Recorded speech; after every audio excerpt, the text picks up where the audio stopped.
That's good. I will call the meeting to order. Before we get started, because we are all in person for the first time in several years, it'll be good to do a round of introductions around the room and then around the Zoom room if there are folks on there.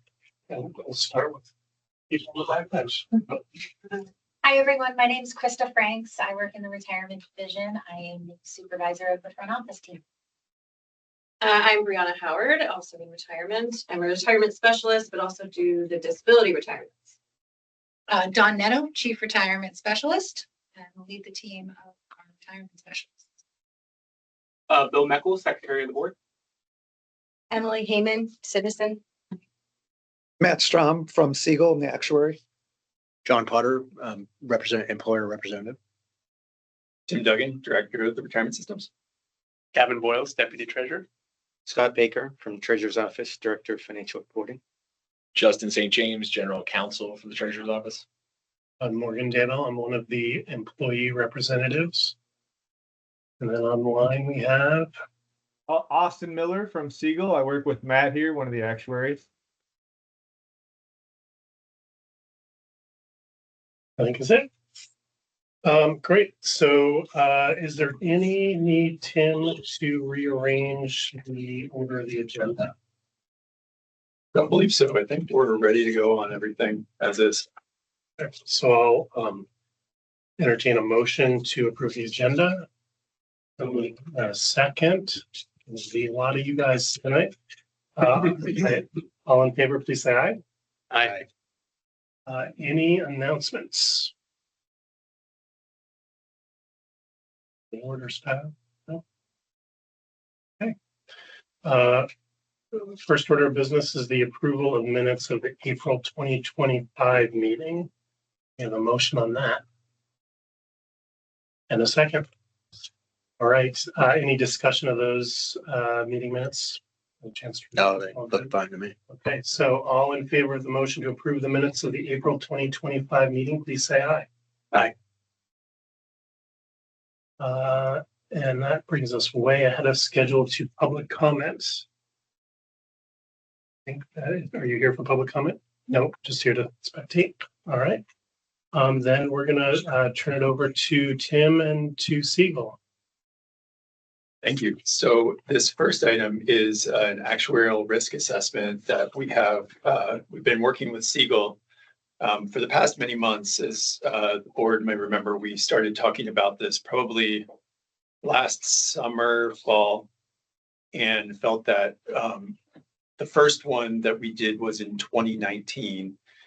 And given all that's transpired since 2019, it was good to dust it off and take another look at it again.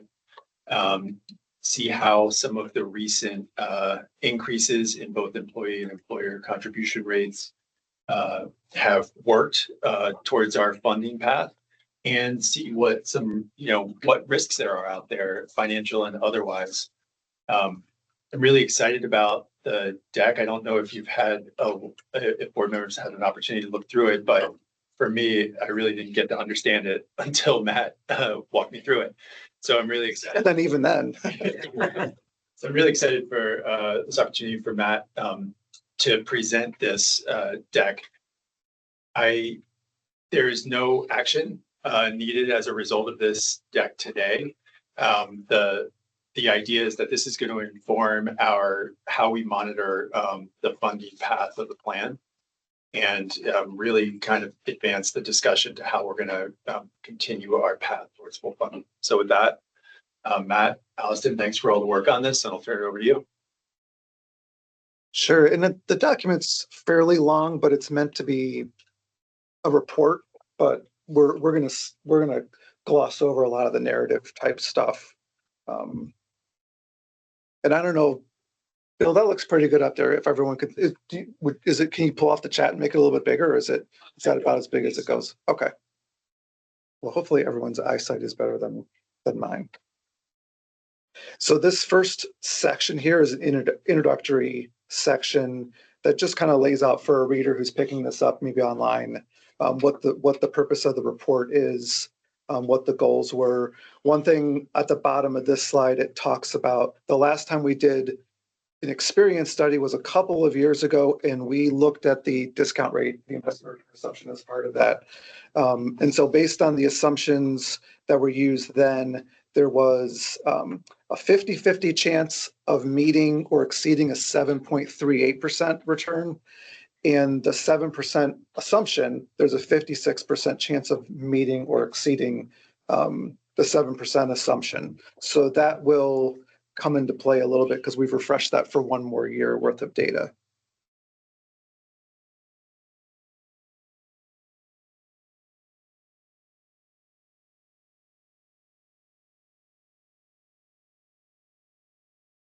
Once we start running things, particularly stochastically, that there's a lot of volatility as we get onto the future with the funded ratio of the system. The contribution rates are generally fixed, so we're really focusing on the funded ratio. And we'll see a need for, the potential need out there in the future for more contribution rate increases to really mitigate the chance of the funded ratio degrading over time.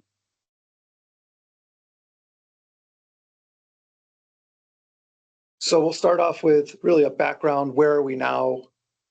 Looking at the funded ratio, this goes back to 2010, and this is the funded ratio of the system on a market value basis. Started out above 80%, spent some time there, and then really struggled to improve. But the floor hasn't dropped out, but it's kind of declined over time, and that's on a market value basis. Part of what we do in the actuarial evaluation is we look at assets on an actuarial basis. So if we look at the smooth value of assets, as you would expect, some of these peaks and valleys are taken out of that equation. It's a much smoother path other than 2016. Actually, one thing I will say is in 2015, I don't think there was an official valuation done that year. So the 2015 number on here is interpolated between 14 and 16. So we don't really know actually exactly what happened then. So that's why it looks like it's a straight line in both cases. But overall, it's been trending downward. We wanted to layer on just the broader universe of public sector plans that cover local employees, municipal employees. And you can see they really started off at around the same spot. Actually, probably worse, because I'm sure this was an actuarial number.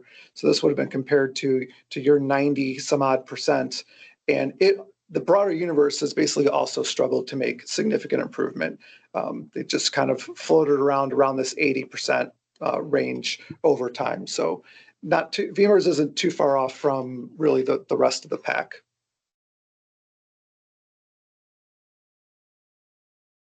The funded ratio is driven by a couple things. On the asset side, of course, is one, and then the liability side is the other part of that equation.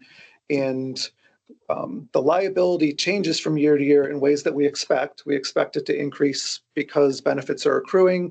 We expect it to increase because the shortening of the discount period. So we're losing the ability to discount for time value. So it increases for interest. It decreases because of benefit payments and so forth. So we have an expectation of what the liability does each year. But then each year when we actually do evaluation, we true up the liability, and we get new sources of unfunded liability that are either gains, which decrease the unfunded liability, or losses that increase it. And so this tracks from 2016, stopping with that gap where there wasn't evaluation.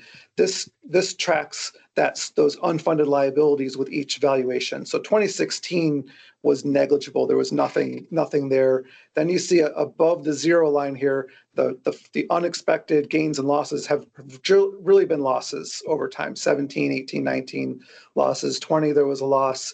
In 21, the experience was basically netting back to a very small gain. But by and large, since 2016, experience has been losses. And so we can layer on these different components. Investment experience is primarily losses. They're small, but that's because the actual experience on the investments is smoothed out over that 5-year period. So really when we have big changes there, it gets brought in over a 5-year period.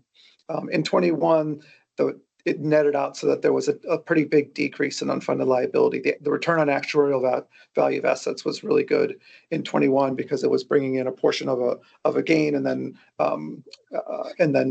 recognizing some prior gains and losses there. The non-investment experience is everything else from what we expect to happen. And so these are things like members, turning over slow at a rate slower than what's assumed. They're retiring sooner than when we expect. They're living longer than what we expect. So that creates losses.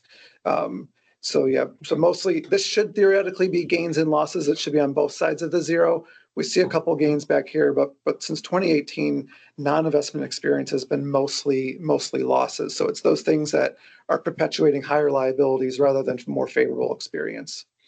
There is another expenses number on here, which is really small. There was a very small amount back in 2016. And then more recently, we have, Well, on the non-investment, do you think the increase in that from 22 to 24 is that something that you're seeing more broadly across the universe of plans and COVID related, or? Seeing a lot of salary losses because salaries are increasing much faster than what we expected for that period of time. And so for the active portion of the liability, if you expect everyone's pay to have gone up 2.5 or 3% and it goes up 6 to 8%, that rolls up, into their final average pay calculation and creates a higher projected liability for those members. And we are definitely seeing a lot of that, in particular on salaries, and then also other things, people that were, not terminating. So we factor into the liability that we expect a certain amount of terminations, but that's happening at a slower rate than expected. So I suspect some of the 22 to 24 stuff is fallout from either COVID demographics or the high inflationary period that we had where the salaries were kind of making up for large increase, the high inflation over that time period. Thanks. Another big one that we see is assumption changes. The two back in 2017 and 2020, those were from lowering the discount rate assumption.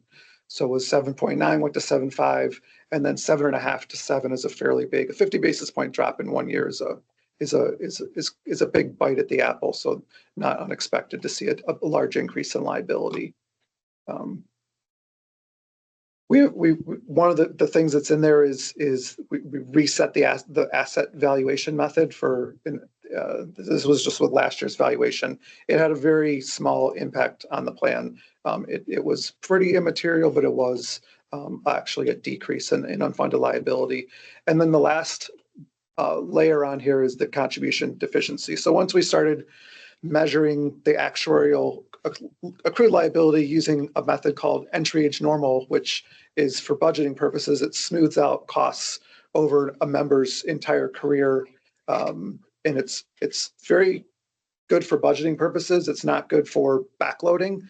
I think the other method that was there was reflecting more of the cost for active members. That was, I don't want to say kicking liability down the road, but it wasn't really reflecting the true cost of the current year's benefit that was being earned. And so we changed that method in with the 2020 valuation to go away from this hybrid method and use a typical entry age, which is the most common method. And that increased liability and it increased normal costs. So once we started doing that, then looking at what the recommended, the actuarial determined contribution rate compared to what was the actual employer contribution rates, it was showing up as a much larger deficiency than what had been there before. So that's kind of the genesis of these purple boxes that came up in the last 4 years. And this basically compacts everything down to just, the total factors from 2016. But, it's a lot of those deficiencies in contribution rates. It's some of the assumption changes is a pretty big cut here. The large blue one are this other experience. So mortality, the salary increases and things like that. And then the investment return is actually, of these four, is the smallest one. Just so happens. Typically, I think it's you think about investments as being the largest one, but in this case, the return assumption hasn't been that off. Did you want to, Tim, introduce this supplemental metrics topic of where this came from, or do you want me to do that? The genesis, kind of where this slide comes from? Sure. At the highest level, it comes from, we have a standard way through the actuarial standards of practice that we look at risk assessments, but I think it was NCPERS, one of the National Public Pension System Associations, was looking at other ways that you can look at sort of the, your risk of adequately funding your pension systems. And so they had proposed a couple new ideas. These haven't, I wouldn't say these have gained widespread acceptance, but they're also, I think, do provide some interesting looks at the system and how you can determine, okay, well, how well are we funding it? How much of an impact is funding it having on our overall economy? And so one of our members on the teachers board actually was very interested in having these be part of it and informing this discussion. So Matt, very much appreciate you taking the time to kind of present that to us. Yeah, there was this paper, I think, was from 2022 or 2021, something like that. And it really presented three metrics, three measures in addition to the typical funded percentage metrics that most of this presentation is focused on.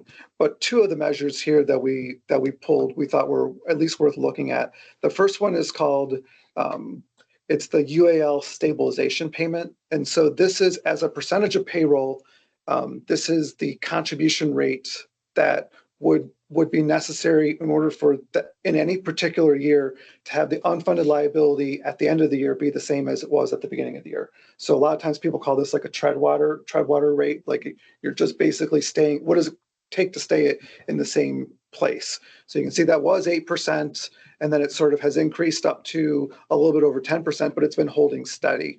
We added in the average employer contribution rates over this time period as kind of a comparison to see that it is lower. So the current contribution rates during this period haven't been even as much as this USP, this stabilization payment amount. So they're not even the amount that would basically keep the plan afloat from year to year, if that makes sense. So that's one measure. The other measure is a little bit more nuanced, and I'm not sure it's kind of hard to comprehend, but it's called a scaled liability measure. And so it's intended, so the paper discusses a few different ways to talk about the size of your state's economy, the economy of the sponsor paying this. The one that it settled on as being fairly reasonable is a measure that's published by the Treasury. It's called the total taxable resources. And so we'll look at, total taxable resources for the entire state and over a 1 year period. And it tells us the paper suggests, create some kind of a value of like a 30-year projection of this amount with inflation and have that be your basis, your denominator. And then your liability and your unfunded liability are your numerators. And so in this case, the total liability has been between, what is this? Not even 5 basis points to just over 6 basis points of this measure.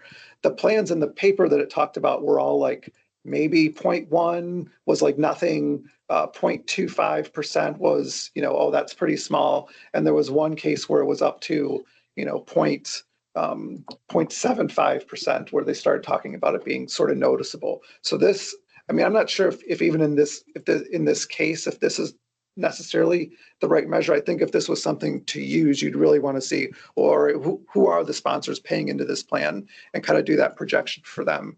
But that's on the total, and then on the unfunded basis, it's very low. So they would kind of, I think, more from an absolute metric.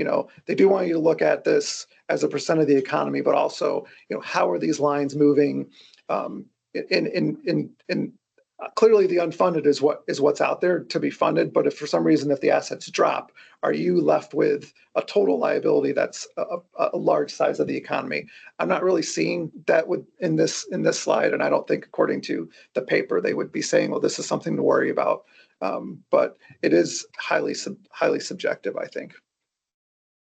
So again, these are pretty new, and I don't think we have like a great body of knowledge and, over a period of time to kind of say what's good and what's bad. But, thinking that over time, if these things get traction, if people start tracking these, then it's good to start. And so I'm kind of thinking in that sense that this might be a good historical starting place and to kind of understand.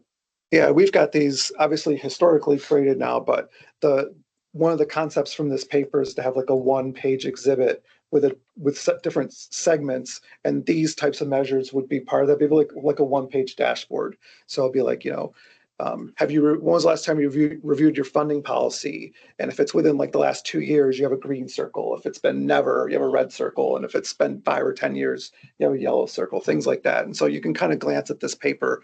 If you see lots of green, you can think, okay, we're in pretty good shape. And if you see lots of red bubbles, it's not as good. And that way you could have different papers for different plans and be able to easily compare them. In that slide, can you go back, put the 2 blue lines back up? So the dotted line is just the employer rates. Right.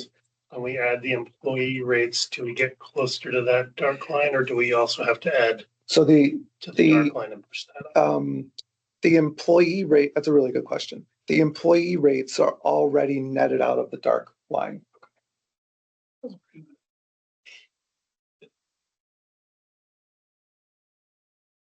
The next section is just some more narrative talking about the major funding risks, and we know market volatility is one. Continue. This has been a bubble on this type of slide for a long time, but just downward pressure on capital market assumptions coming down. That has alleviated a little bit maybe in the last couple of years, but I think we think that's out on the horizon. Demographic things are, we have expectations of what happens on the demographic side that's built into the liability. So to the extent that, normal retirement is 65, but you can get a subsidized early retirement at 60, for example, and then, 3 out of 10 people take that subsidized amount, that causes higher liability, but that's already factored into our assumption. But if like 9 out of 10 people take that when you only expected 3, that's the type of thing that really leads to like a risk that you would want to model because it increases liability when you didn't plan for it. Retirement and turnover, less so, and longevity improvement on the demographic side is usually one of the bigger ones because that's where you're paying out benefits over people's lifetimes. And if people live longer than expected, that's great news for those people, but it's bad news for the plan because it has to pay more benefits out. This just talks about the 2 types of modeling that we did: deterministic, which is mainly what if projections, and stochastic, which is using those capital market assumptions to model a lot of trials. And so this is graphically just kind of what it looks like. So the top one is a graph of a deterministic projection of funded percentage. It's nobody's plan. It's just a really simple image to look at. You can see where you are and where you're going. The bottom one is modeling on a stochastic basis. That one trial is one of these many trials, but then as is these other 50 lines that are on here. And these are all simulated according to how you would expect your investment returns to actually evolve over this 10-year period, and then applying it to the funded percentage. And what you'll see is that around the middle, so we have, we're just shy of 80% at the what we'll call the deterministic basis. A lot of the scenarios, half the scenarios probably are within earshot of that amount, but you do have some scenarios that are outliers. This light green one's actually really good, and then the other light green one's really bad. So you do have these things that can happen, but they happen less likely. And that is what the stochastic modeling is trying to help us visualize. So for each year, we take these, the results in any given year, we create a percentile stack. And so in the middle, this gray bar is the 50th percentile where half the outcomes are above and half are below. We've got two blue type boxes. One of them represents 25% of trial, 25% of outcomes above the 50th, and the other one's 25% below. But together, the blue represents the middle 50% of outcomes. So that's where, that's the range when we look at it and we say, okay, we have about 50% chance of our results falling within this range. And we do show things going out to the 5th and 95th percentile as well. So on either side of the blue are an additional 20% of simulations.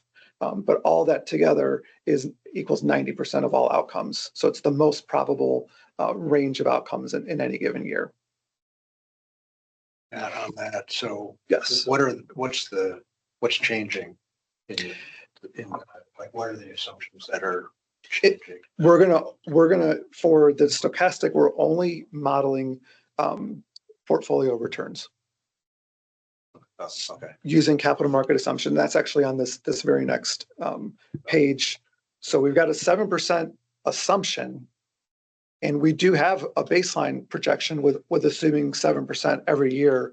But what we did was we used VPIC target asset allocation. So, and then capital market assumptions, expected returns, standard deviations, risk among the different classes, and using each of those classes against this target, and then simulating portfolio like returns year by year.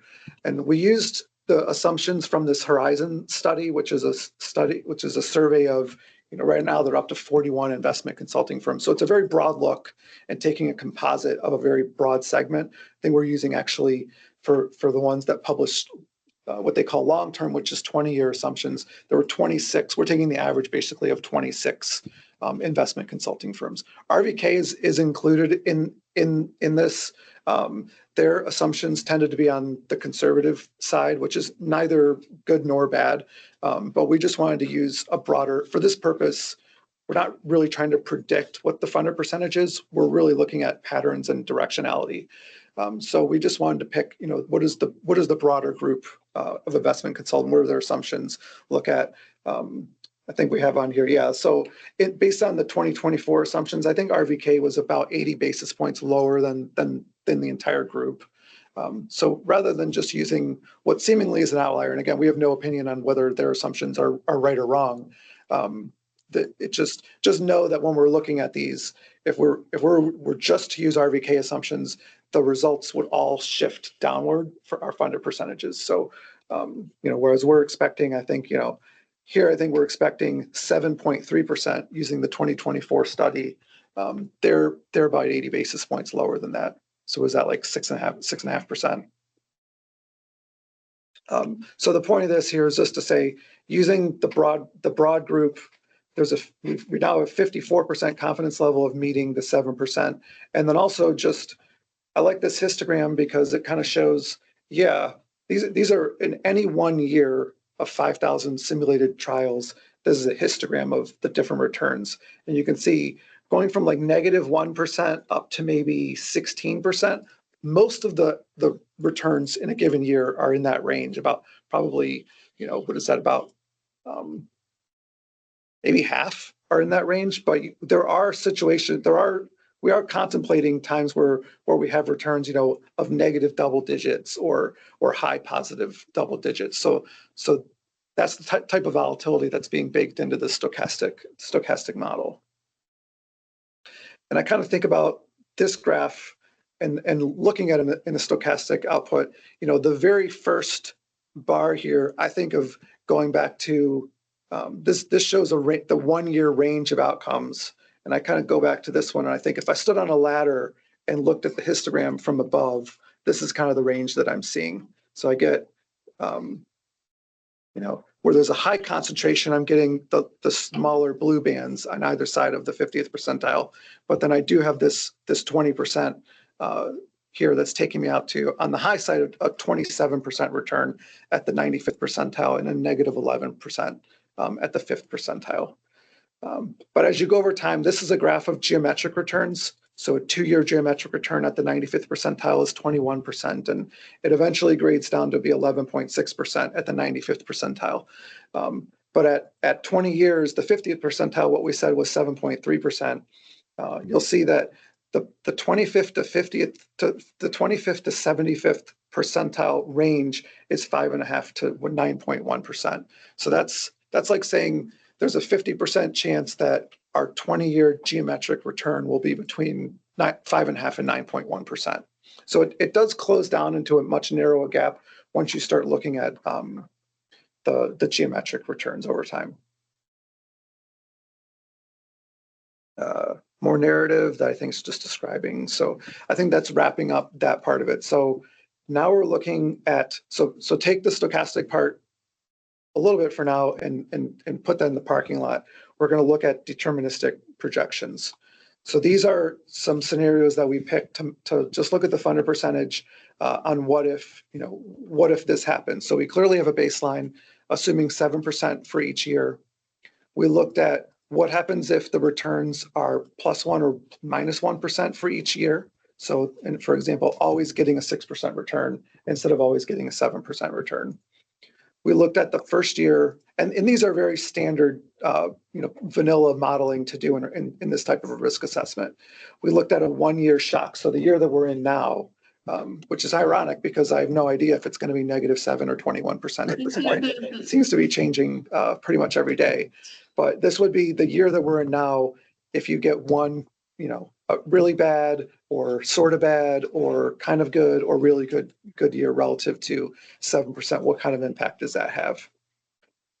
This last one on here is pretty cool. It's taking of our 5,000 simulated portfolio returns. It's taking 5 of them that averaged exactly the assumption of 7% over the 20-year period. So it's saying, well, okay, well, let's pick 5 scenarios that actually meet our 7%, but they're not going to get there by saying 7% per year every single year. There's clearly volatility in there. So it looks like basically real world volatility and the impact. So we'll spend some time on that particular scenario because it's very interesting.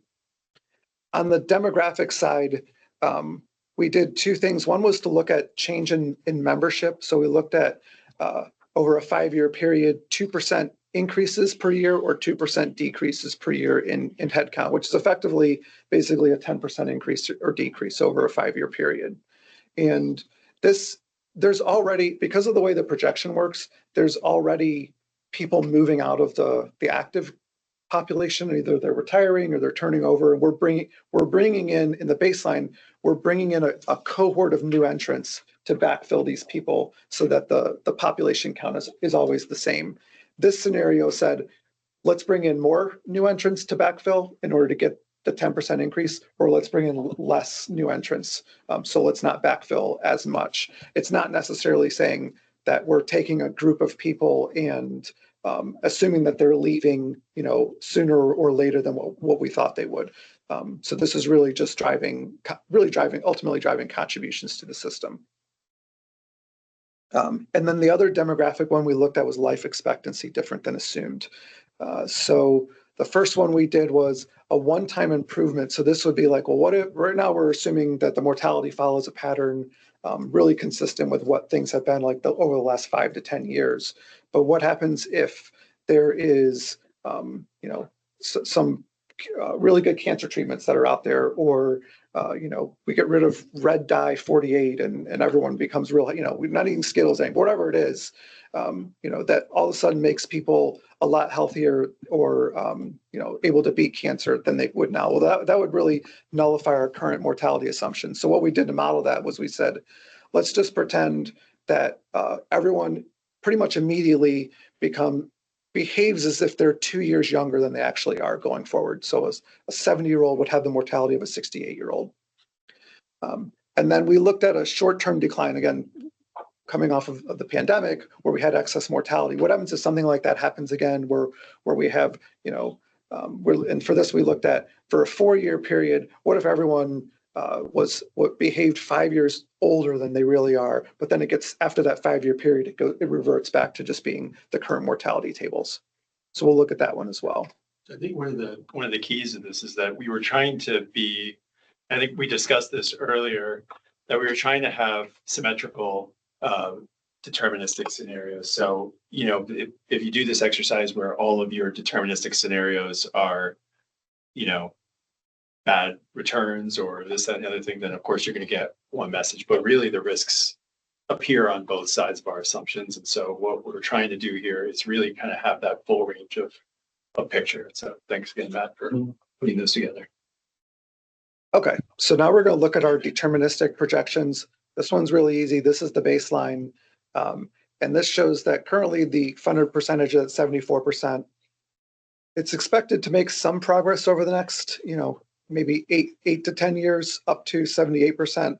And then kind of makes a little bit of progress, but it's very slow going out to 2044, up to a projected funded ratio of 81%.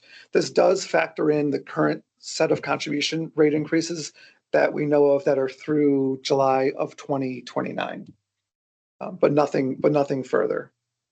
So pretty simple. Probably didn't need to have the ability to layer on one line, but it's fun, so we did it. So now we'll put that one back on here and look at what happens if returns are, what should we do, better or worse?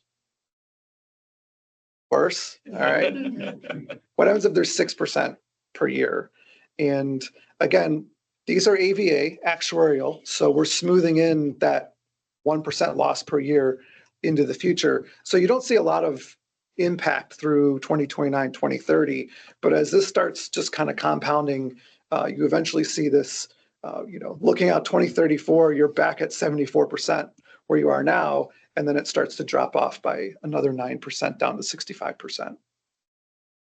So that's -1 returns, +1 returns, similar through 2030-ish, but then it starts to pick up some steam and actually is up to 100% by 2044. So you apparently can invest your way up if you beat that 7% assumption. So now we have our same baseline. Now we're going to look at 1 year shock. How about we go to, how about we start with the 21%? So a 21% return this year would, again, have not an immediate impact because it gets smoothed out over time, but eventually it does. It's fully recognized in the actuarial value of assets, and obviously it's compounding the entire time. So this result by 2044 of just 1 year, every other year 7%, but fiscal 25, the year we're in right now, is 21%, is just shy of 100% by 2044. Very similar to getting 8% every single year. And again, just to be clear on this, it's 21% this year and then 7% every year. In the Yeah. future. That's what this. And then the other, Sorry, just in terms of the symmetry of kind of positive and negative shocks that you were talking about before, I'm assuming a 21% positive return is slightly less likely than a -7% return. Or is that? No, they should be relatively likely. They're both 14% away from the assumption. So that's. If really getting into the weeds, the model is saying 7.31. So one is probably statistically more likely than the other, but we are assuming a normal distribution, which it's probably not. It's probably something slightly different. Yeah. Okay. So, but because on your chart back on slide 19 and your histogram, Matt, the negative 6 through 8, there's looks like about 170 trials that return that, whereas 21 to 23, it looks like about 190. So one might even say that the 21 is more likely in the stochastic runs. Yeah, and it probably, well, number one, because I think the middle point is 7.3. So getting up to 21, you're almost a 0.5%. You're almost a 0.5% have a better chance of getting to 21 than you do all the way down to. It's like almost a 1 point swing from there. Thank you.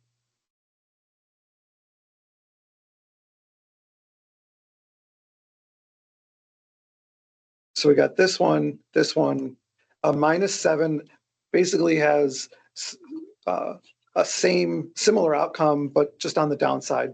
So this would go down really, staying around in the 70% range before it starts to drop down to about 64%. And then the +7 and -7, which would be a 0% or a 14%, they fall unsurprisingly kind of right in the middle there. So stay tuned for what fiscal 25 actually does. We've got another basically 2 months. Okay, so now this is looking at the impact of what we'll call real world volatility. The top graph here is the annual return in each year graphed. The bottom one is a geometric return. So it's kind of the compound averaging over time. Start with the easy one, the baseline. It's always 7%, so it always has a 7% geometric average. But now we picked out a scenario that we call the 2032 to 2036 downturn. This is an extended market downturn, and from thinking about the at least on the state plans, the funding period being 2038, this will be an extended downturn, really leading right up to that 2038 full funding date. And so you can see the bottom graph show above 7. So the bottom graph, the geometric return spends quite a bit of time above 7%. But then you can see starting in 2032 on the top graph, we get like a 0, a -10, a negative, just what is that? Probably 3%, 2%. So it's kind of just a period of 5 years that are not that great, and that drags the geometric return under 7%. So it was riding pretty high, 8.5% through 2032, and then after that downturn hits, we're down to like 5.8% compound return through 2036. Then it does pretty well at the back end here, such that it hits 7% by the end of 20 years. This next one, the light blue one, is another downturn. It's a lot quicker. It's a 2-year downturn that I think we've actually seen a couple times in the last 20 years, where it's very sharp, and it's further before. So it's closer to today's date, but further away from the 2038 date. So you can see it's pretty good through 2029. It's 8.3%, and then we're at -10 and a -3% return that dragged this geometric average down to 4.7% through 2031. Then it does some pretty good stuff after that to get back to the 7%. So those are our 2 downturn scenarios. We now have 2 where are looking at good returns and bad returns happening within the first 10 years and the last 10 years. So we've got good early is here. That's through 2033. The first 10 years is 11% compounded, and then it gets a bunch of bad years. At the back half, still gets to 7%. And then we've got bad early. So starting out of the gate at almost -9 this current year. And then in the second half of this projection, it does pretty well. It's exceeding the 7% assumption. And the last one, which is silly, but it still is fun, and it does prove a point, which is called high volatility. This is every single year just whipping around the 7% at different magnitudes. Sometimes it's really close, and sometimes it's we're up to 20, we're down to -8. It's got a lot of volatility in this one. But interestingly, if you look at the geometric graph, by the time you get out to 2030, it's staying really close to the 7% assumed return on a geometric basis, but year to year, it has the most volatility. So those are our 5 scenarios. Looking on the funded ratio, here's our baseline again. This is our extended downturn. So it does pretty well. And then when so it gets up to in the 90% range here. And then once the downturn hit, it drops back down to where our current funding percentage is, projected funding percentage is to be just under 80%. But ultimately, it ends up being slightly above the current baseline. The other downturn that happens sooner, doesn't get us quite as high, and then it spends quite a bit of time below the current projected. And I think that's probably intuitive with the money going in and having there be a downturn that happens sooner. The fund isn't able to do enough with that money, or at least as much as it was under the extended downturn. So it gets close, but it's not quite back up to certainly not where the other downturn scenario is. Good early, that's kind of a similar concept. You get the money in early. Yeah, it doesn't shoot off to 180% at the end, but it goes over 100% and tracks pretty closely. It's able to sort of withstand, with getting good returns sooner than later. It's able to withstand the volatility at the end, the bad returns, because the money's already in the system. And then conversely, the bad returns sooner, the funded percentage would drop down to like the 60% level, really hover there, and then it's not able to do as much with those good returns in the second part of the picture. So it ends up kind of stalling here at 73%. Really, in 20 years, it's about where it is today. High volatility. Any guesses on this one? This one is hard to see. It just shows up right behind. So I think this is interesting. My colleague thought it was stupid, but he said, why are you even showing this one? But I think this shows, the mechanisms that are in place, like particularly the asset smoothing method. It's what it's designed for. If you were having to base you're measuring your funded progress on that return that's whipping around, every single year, it would be a headache. But the fact that we use a smoothing technique, you would be reporting on this basis, and it's hard to even see behind the baseline, but it's almost like that same straight line. So the smoothing process that's in place is doing exactly what it's supposed to do, smoothing out annual volatility, and it looks not dissimilar from what the baseline case looks like. Any questions on those set? That's, I think, the investment side. We do have these, growth and decline in active membership. So I'll throw back on the baseline here, and a 2% increase over 5 years looks like this. And this would currently we're at 8,700 actives in last year's evaluation. So this would bring that count up to almost 9,600 in 5 years. It doesn't have a tremendous amount. These people are not impacting, these new people wouldn't be impacting the liability a lot, but they are generating contributions, both member contributions and contributions from employers on their behalf. So you're getting more members, which there's a little bit of offsetting on the liability, but it actually does help. In a fixed rate plan, it helps the situation to get more members or have higher salary increases on the membership that's there. Helps the funded percentage.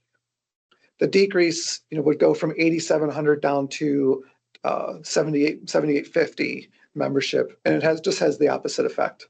So it's not deal breaking. Maybe that's the point of this, is that you could withstand 10% increase or decrease in membership, and it doesn't have a major impact. But at least this tells you what the answer is.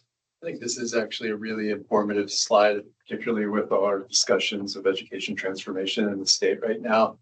I think my initial thought prior to this was that 2% decrease would have had a more dramatic impact, and it's kind of helpful to see that it's modest. But just the caveat on this slide is that that decrease is not characterized as it's sort of a general lack of backfill. Mm-hmm. So it's representative of, it's not like that doesn't represent, say, for example, a early retirement incentive where, right, if it were that would look different if everyone was retiring earlier than we would have expected.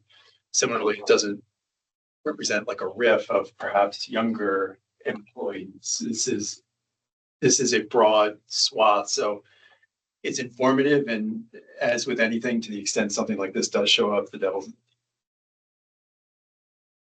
Because to your point, it isn't anticipating those are becoming retirees or retirees at an earlier age. It's just simply a general decline. Just some people are, other people, yeah. Yeah. So like with the current 8,700 members, the model. Let's just, for example, Austin would know this better than I did, but let's just assume that it automatically predicts, according to the assumptions, that 700 people are either going to terminate or retire. So then the baseline is that you will fill somehow 700 people to fill those slots. They're all new people, we're 35 years old, whatever salary, and that's all built into this projection in the dark gray line. This is saying that, okay, well, instead of bringing in all 700 people, what if we just bring in like 600 people per year for 5 years? So we're going to be shorting ourselves to get there.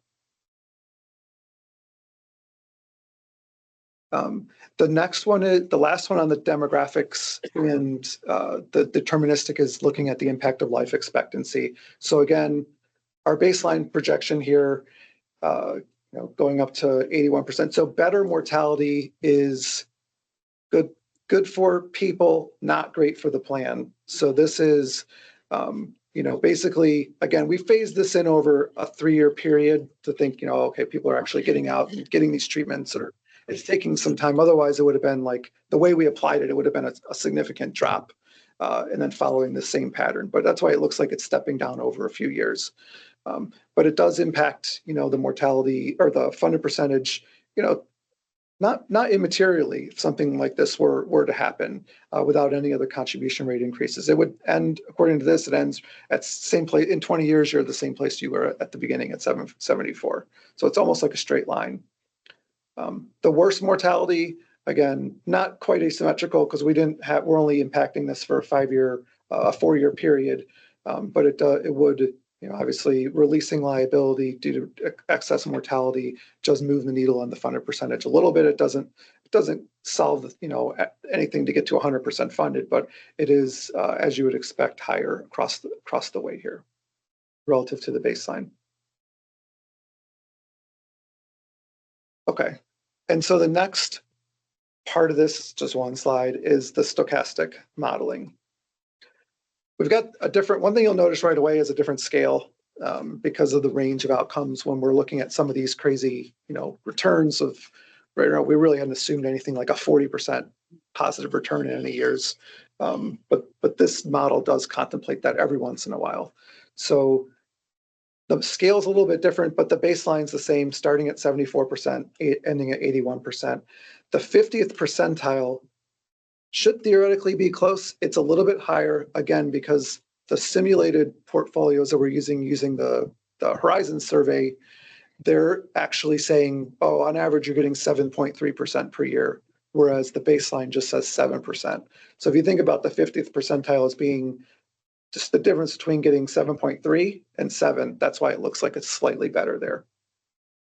And then we'll layer on the 2 blue bands, the dark blue and the lighter blue, to show basically 50% of the range of outcomes, but on the bottom, underneath the 50th percentile is that second quartile, and then above is the third quartile. So you can see, at the 25th percentile, this is trending downwards to 54%. But upwards, certainly well above 100% within that range. So one of the key takeaways, I think, in the beginning was that there is a wide range of outcomes because we just don't know what's going to happen. 20 years is a long time. If you if you only cared about 2028, you're looking at a much tighter range. You're looking at 71 to 81% over the next few years. But once we go out to 20 years, there's a pretty big range. It gets even bigger when you layer in the other two, the other 40% of outcomes. So way out here to the right, you're looking at 90% of outcomes. I can throw on the two tails out there. So 90%, the 90% range is anywhere from 22% up to 214%, which is pretty big. But it is interesting to, so as we were looking at this, we were thinking, well, there's, it's not surprising when the baseline is looking relatively flat. It's not surprising to see quite a bit of outcomes where the funded percentage just isn't making up that much ground going forward. We did pull out a couple things here. The first one says, at the 41st percentile, the funded ratio is the same it is in 2024, meaning that there's a 59% chance of the funded ratio improving over time. That's one. It also means that there's a 40% chance of the funded ratio exceeding 100% in 2044. That was one where we actually kind of dug in and figured out what was the percentile right here at this 100% line. So, yes. Just knowing the fully funded 2038 is a statutory requirement right now. What might we glean from this? Like, clearly we need to do something differently if we're going to get there. Mm-hmm. Is that my understanding it correct? Yeah, I mean, you've been making rate increases, which has, without those, that would have been a different graph to see. If you hadn't done the last, 8 years worth of rate increases, what these lines would be like. It would be really depressing. I'm glad we didn't show that. But this at least gives you an idea, okay, in 2038, you don't have a high probability of meeting that goal. What's your feeling about that goal kind of applying to this? Sorry, what? I was just saying it might be depressing, but it actually might be helpful for us Yeah. to have that at some point. Yeah, no, that's a good particularly point. if we end up back over there. Yeah, because you would see what, Thank you know, goodness we did this. exactly. Yeah. That's correct. What do you think in statute, the 2038 target really, you know, applies to the two state funded plans? It's sort of been used as a looser baseline for this plan. Well, it's kind of, we have that, but we also have a statute that sets the employee rates. So we have, you know, these statutes are in some ways in tension. And while I think the expectation is that we continue to do our modeling with the 2038 number, but I don't believe that there's the same expectation of full funding by 2038. And I think, you know, the way I think was really appropriate that Mike has always talked about it is to focus on the trajectory for us and make sure the trajectory is going in the right direction.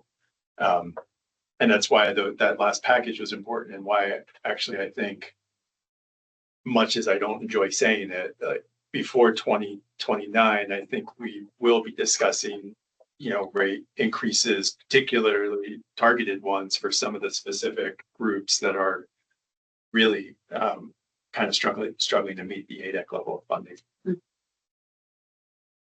Thank you. And so, I mean, we theoretically could have stopped there, but we did really because of this point of it looks like more money would help. But then again, it also looks like sometimes there's some situations where you don't need, I mean, you know, certainly this top quartile, 25% of the time, you don't really need much more money than what's already scheduled to go in. So we looked at something, the impact of additional increases. So again, we're reflecting the current schedule up through July 1st of 2029. And then we said, okay, let's look at the funded percentage on July 1, 2029 and say, if any scenarios show that the funded percentage at that point in time is over 80%, let's just leave it the way it is, no additional increases. If it's between 75 and 80, so if it's to this point where it's made just a little bit of progress, but not, you know, and thinking about in terms of the, you know, not on track for the 2038, certainly full funding by 2038, you know, let's just do one more schedule of the 25 basis point increase for members and employers. So it's that additional 2%. If it's actually dropped below where it is now, between 70 and 75%, do 50 basis point increases for a 4% total. And if we're in a scenario where it's below 70%, so we've dropped 74 down to 70% by 2029, let's throw on, and I did try something in between here, but this one seemed, you know, was actually getting a little bit of a bang for the buck, was 4 1% increases, so a total of 8%. So if you're down these series of paths that were trending downwards, you know, layer on a lot more contribution increases. And we did that on the deterministic one, so we'll show a few of those. But interestingly, for the stochastic, we set up a little side program that looked up what the funded ratio was and then dynamically altered the contribution rate, you know, according to this schedule, and then finished out the projection. So in the baseline, if you go out to 2029, the funded percentage will be 76%. So according to the schedule, this would just layer on another, you know, package of 4 years of the, you know, the full 2% increases. And so those would start to take hold, and that actually would increase the funded percentage in 2044 8 percentage points. So now you're really looking, instead of stalling here in the back half of this projection, you're kind of looking at a longer path. Not meeting, you know, 100% by 2038, but it's arguably going in the right direction from there. This one, you know, this is exactly the same thing. I'll turn these ones off. Let's go to the 6%. This was the 6% returns every single year, and what that line looked like before. At 6%, you look at the table, it says 75%. It's actually 74.6. Again, the model was looking for an if then based on 75. So it would have picked up 450 basis point contribution rate increases and run it. And that one, that helps quite a bit. So it's double the usual package that you have. But this actually does, if you will, mitigates the lower returns every single year, and at least is sending this in the right direction. It's not solving anything, but it's avoiding this downward trend, which is good. Oops, wrong one. And then this was what the 8% line looked like, and that would be at 78%. So it would get the one package and actually just go up. So here this is actually now approaching, getting closer to your 100% at 2038. It's up to 93% projected by 2038. So it may not have needed it, but it certainly helps it. Well, is that also suggesting then, unless we were to be able to produce the 8% returns, the package increase amounts may need to be more if in fact they were going to be holding tight to the 2038. Yes. And is that a slide where you had those breakpoints, but if you were targeting 2038 for full funding, do you know what that package would be? I didn't run that. I think that's a good question. I wasn't thinking about it in terms of the 2038, really just looking at the trend of the line. But it probably, let's go back to like this baseline here. This is with one set and it's, pretty far short. It's 16%. I mean, it could possibly be the 50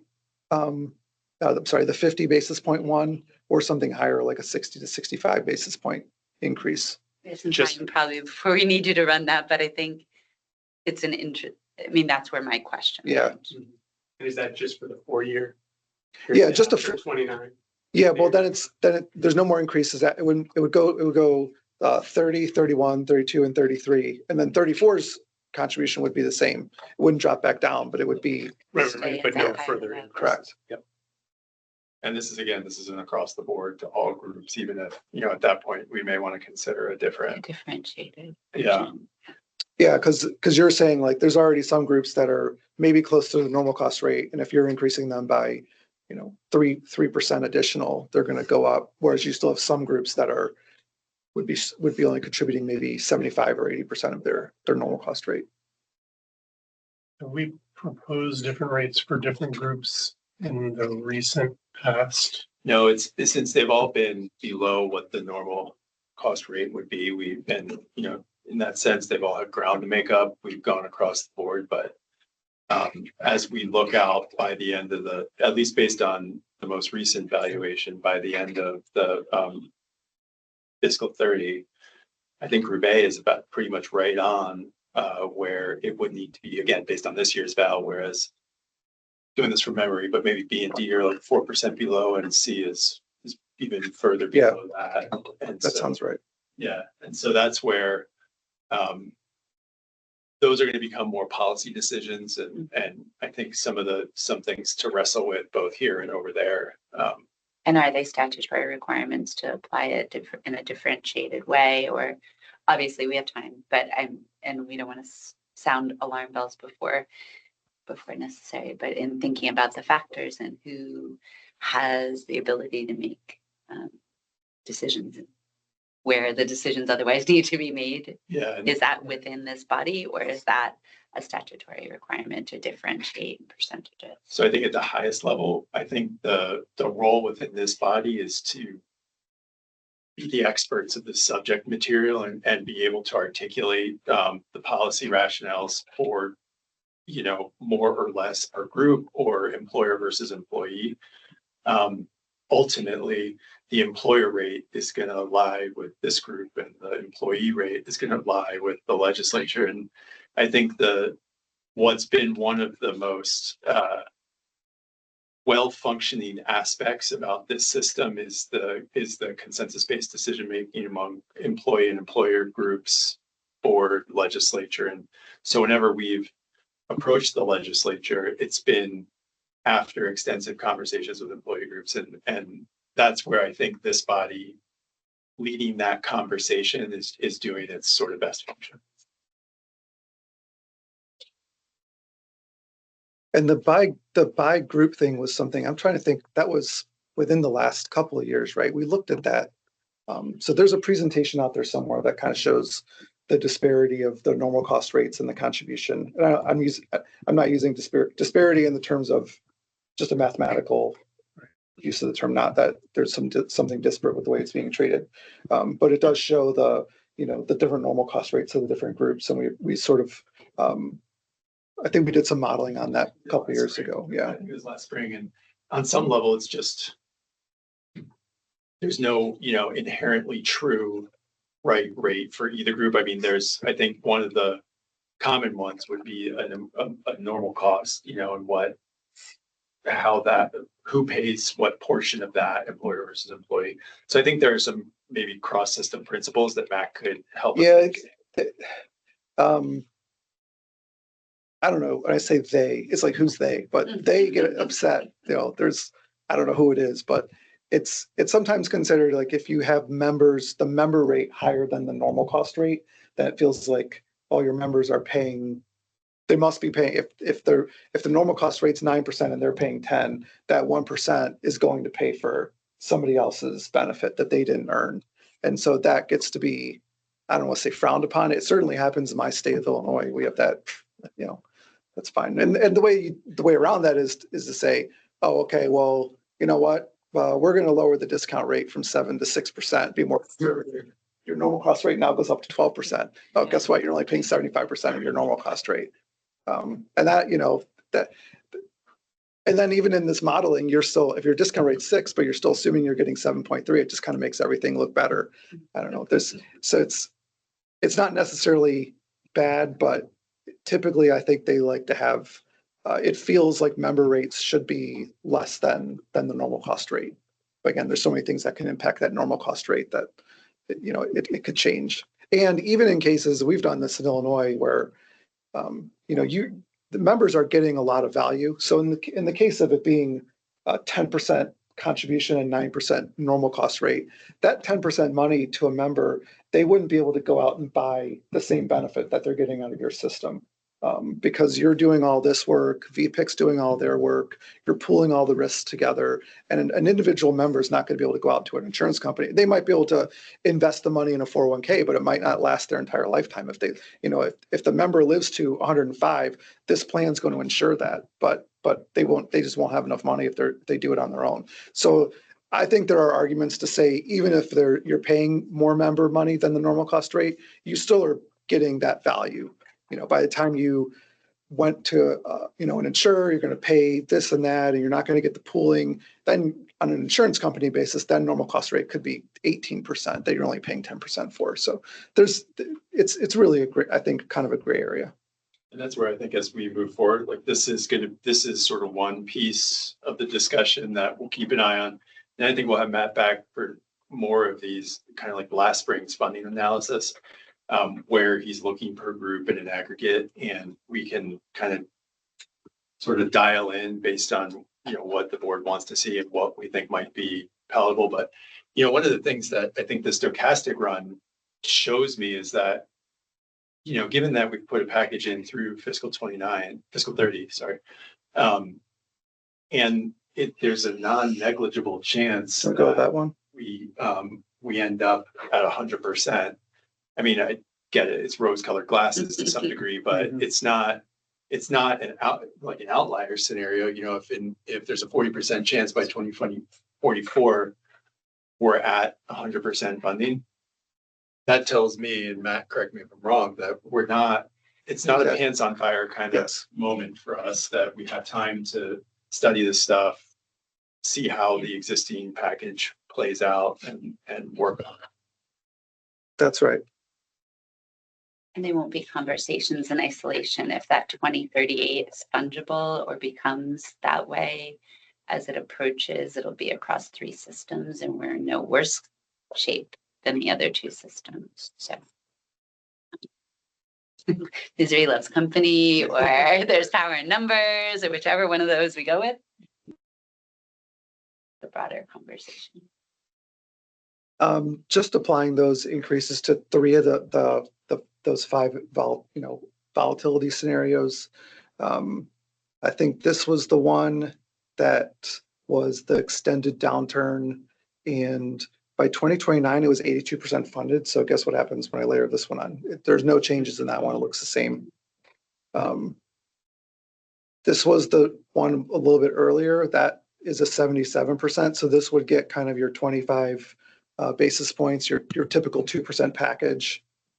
That would send this up to 88% by 2044, instead of basically kind of hovering right around the same. It was just sub 80% before. And then the last one was the bad early, good late. This now is one where by 2029 it's dipped below the 70%. So this gets that full 8% one. But you could see that money coming in, and then the power of the good returns in the back half of this projection actually does a really good job, compounding those to actually getting over 100% funded. But that's a lot of contribution increases. But we'll see on this slide that sometime in order to move the needle on that, the stochastic modeling. So we do have the original one I'll put on here is the light color. Everything else is going to come up next to this one. This is what we were looking at. The 7% returns is better because we know that this one the baseline has one more set of contribution rate increases of 25 basis points. So of course it does better. The 50th percentile is even better than that. But if we start to layer on, particularly the 25th to 50th percentile, it's at the 25th percentile down here, it's treading water, whereas it was declining before. And this is that. On the upside, it's not doing that much better because in the scenarios where it was doing well in 2029, it doesn't do any increases, or it's only doing one additional set of the 25 basis points. You can see that even more looking at this next set. The 95th percentile barely changes because most of these scenarios don't require any more increases. But this downside one here, the 5th percentile, it's improving that. I think this 5th percentile was 22%. So it's improving that up to by 17 percentage points up to 39%. Again, that's at the 5% of the time. 5% of outcomes are like that. But again, the bottom half of this graph reflects quite a few scenarios that would be modeling in that 8% total contribution rate increase. And this is kind of the case for continued monitoring and diligence. I mean, you do it automatically through your if then, right? If here, then these increases. Mm-hmm. But really, in real life, what that is like the discussion we've just been talking about over the next few years. Yeah, I mean, I think the first time we looked at this graph without going up to like the 8%, which I know that feels high, but it wasn't moving these numbers, materially, like where you would say, oh, okay, well, actually it did something to help. So we weren't predicting that we would have to make 8% increases, but we wanted to show just something that, and I mean, I think again, if you get out to 2029 and the funded percentage for whatever reason has dropped, then I think you've lost 4 years worth of time and you haven't made up any ground. In fact, you've lost ground. Maybe that is a time to do a higher increase, but this was just meant to basically show what it would take to make the bottom numbers on this graph move up at some point. And that was the last graph. This was just a little bit of a summary to tie everything together.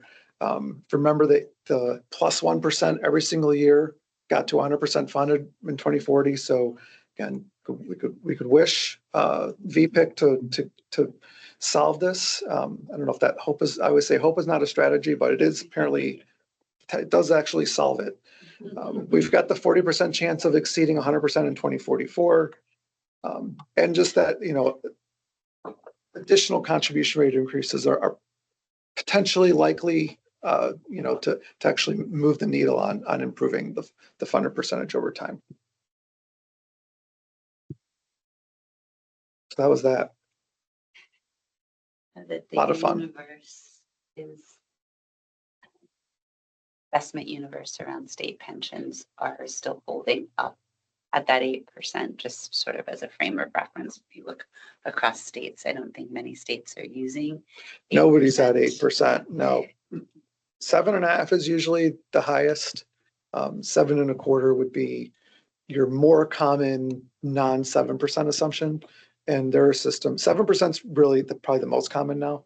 And you do have a couple you do have quite a few that trended, that dip below 7. I think part of that was just being able to demonstrate to the world that the systems had gone below. I mean, there's probably some out there that are like 6.95, but just kind of says, oh, okay, we're below 7, even though they're only barely below 7. Interesting news from last week in Washington State. This is not in any way something that I think should be replicated, but the legislature sets their investment return assumption, and facing budget difficulties, they just went from a 7% to a 7.25% expected rate of return. And I mean, we can check back with them in 5 years and see how that's working. But I think that was the first time I've heard they've kind of leveled out at 7 generally across the country, more or less. Yeah, and the capital market assumptions have supported contemplating going up, but I think a lot of the times what the systems do is they say, no, we're just gonna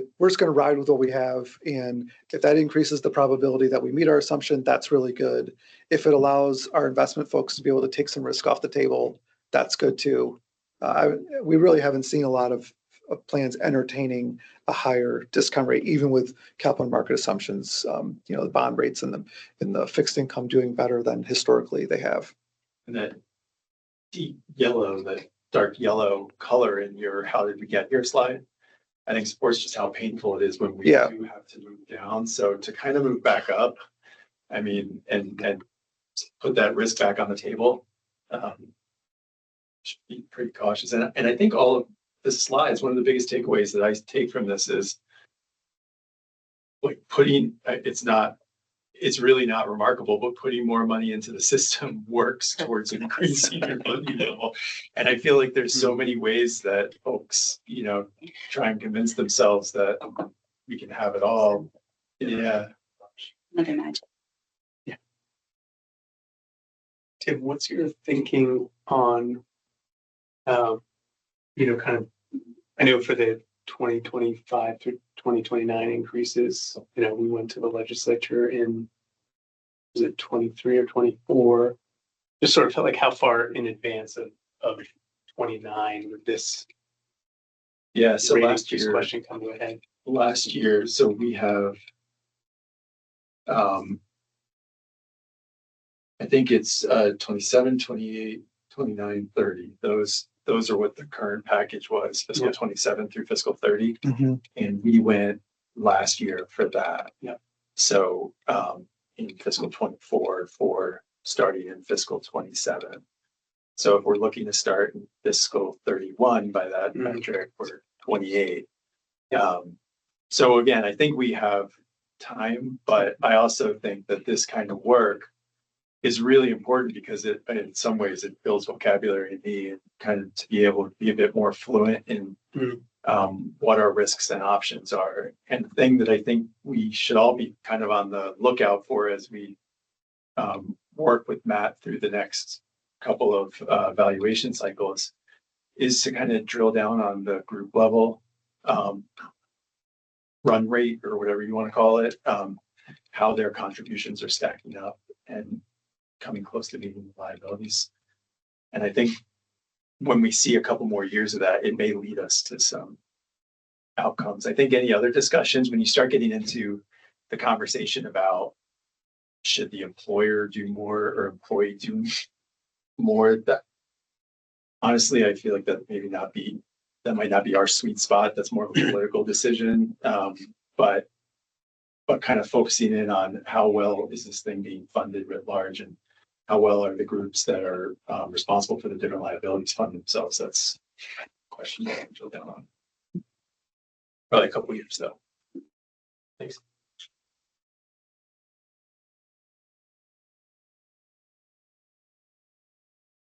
If there are no other questions on this too, I was thinking we might want to take a quick break and we can grab the other folks that are here to work primarily on the supplemental plans for the balance of the meeting. That works for folks. Matt, thanks a lot. That was Thanks, really Matt. great. Yeah, thank you. Matt. Thanks, Austin, for hanging out. Thanks for having me. We dedicate a little bit of the agenda to figure out how we can get you a real ID.